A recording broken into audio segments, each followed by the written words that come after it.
Seorang yang sudah sampai usia 40 tahun, maka Allah mengingatkan dia untuk menyiapkan 5 bekal utama sebelum dia kembali pada Allah Subhanahu wa ta'ala. Hati-hati yang sudah sampai 40 tahun, jika anda belum memiliki satu di antara 5 ini, anda mesti khawatir, karena ini peringatan dari Al-Quran. Baik, 1. Qala Rabbi auzi'ni an ashkura ni'mataka allati an'amta alayya wa ala walidayya. Amanat pertama, kata Allah, dia mesti memperbanyak doa kepada Allah Subhanahu wa ta'ala agar dibimbing.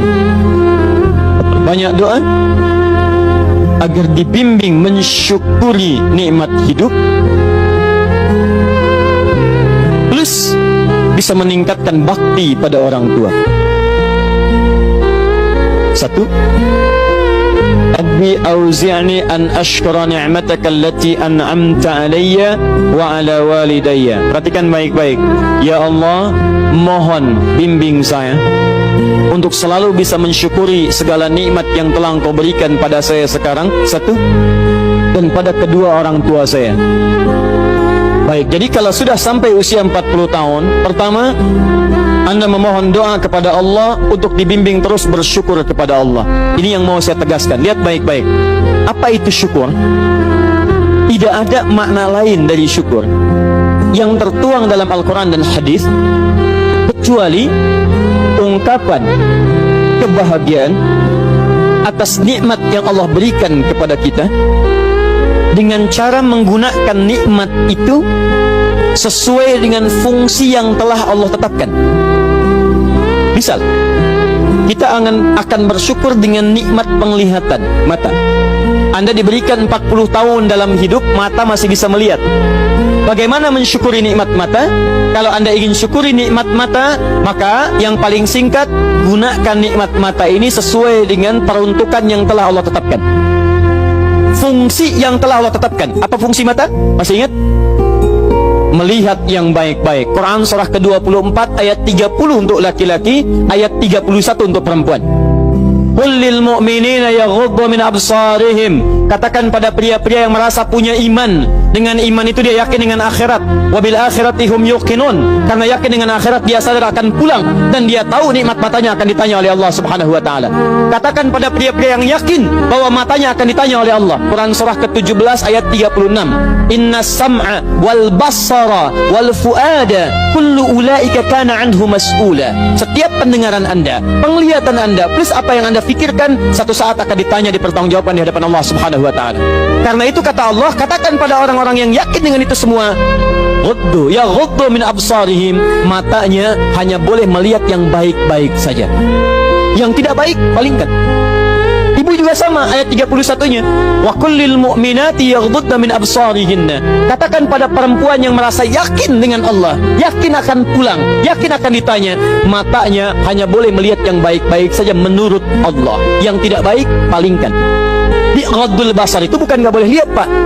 Ghaddul basar itu silahkan lihat, tapi ketika yang dilihat tidak baik menurut Allah, maka palingkan dari itu semua. Ini tidak tepat, teman-teman sekalian.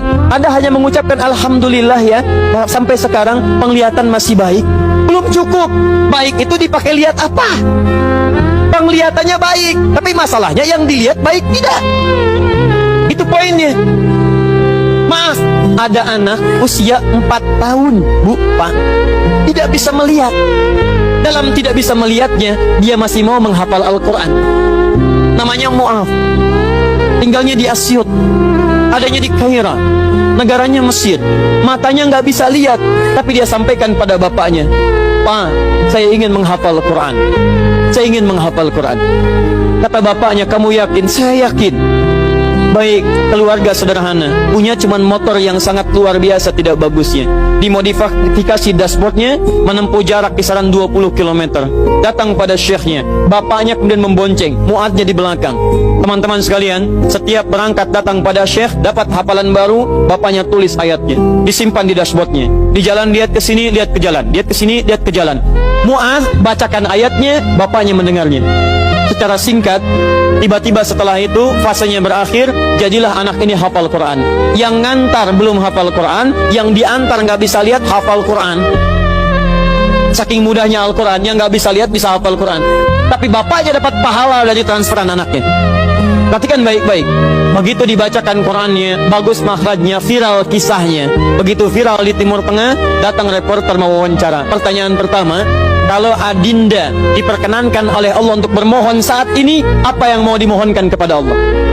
Reporter ini mengira dia akan meminta doa seperti ibunda Imam Al-Bukhari bermohon kepada Allah supaya Al-Bukhari disembuhkan dari butanya. Bu, Pak, Imam Al-Bukhari itu dulu buta. Butanya permanen. Dilahir 2 tahun ayahnya meninggal, 4 tahun buta permanen. Nanti ada satu kejadian di situ, yang dengan kejadian itu ibunya berdoa kepada Allah, anaknya menghafal Quran sampai di surat Qaf, ya, ayat ke-22. Anaknya murajaah ayat, ibunya memohon kepada Allah sambil menangis, sambil tertidur, sampai tertidur. Disitulah kemudian terjadi sesuatu yang luar biasa.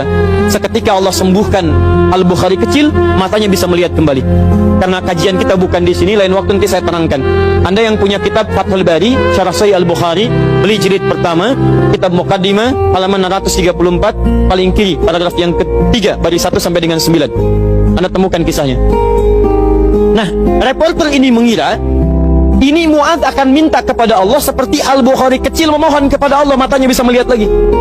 Ternyata lihat baik-baik. Kalau saya diperkenankan bermohon kepada Allah dan permohonan saya dikabulkan, maka pertama saya akan mohon kepada Allah untuk tetap membutakan mata saya sampai dengan kiamat.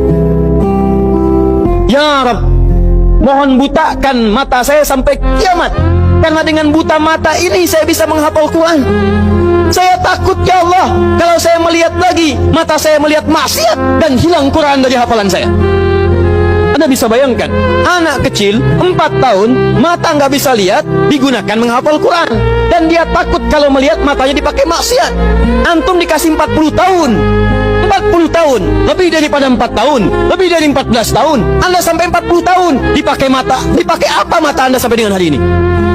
Berapa maksiat yang telah Anda kumpulkan dari mata Anda itu? Mungkin wajar, jangankan hafal, baca masih sulit, lihat mushaf masih enggan, membaca masih susah. Kalau Anda sulit berhadapan dengan Al-Quran dalam pandangan Anda, tanyakan pada diri Anda, dipakai maksiat apa mata ini selama ini?